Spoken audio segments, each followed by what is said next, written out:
we're going to separate that circle horizontally and vertically. Right below that horizontal line, I'm going to draw an ellipse.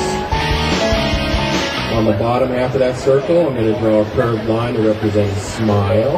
Above Mickey's nose, I'm going to draw a curved line that's going to represent the top of his snout. Nice chubby cheeks.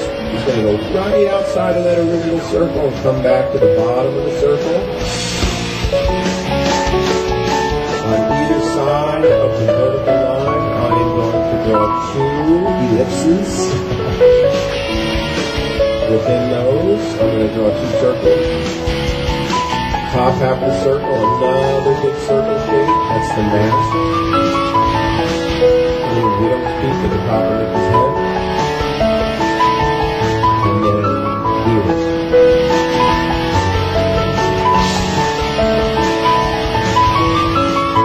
Darken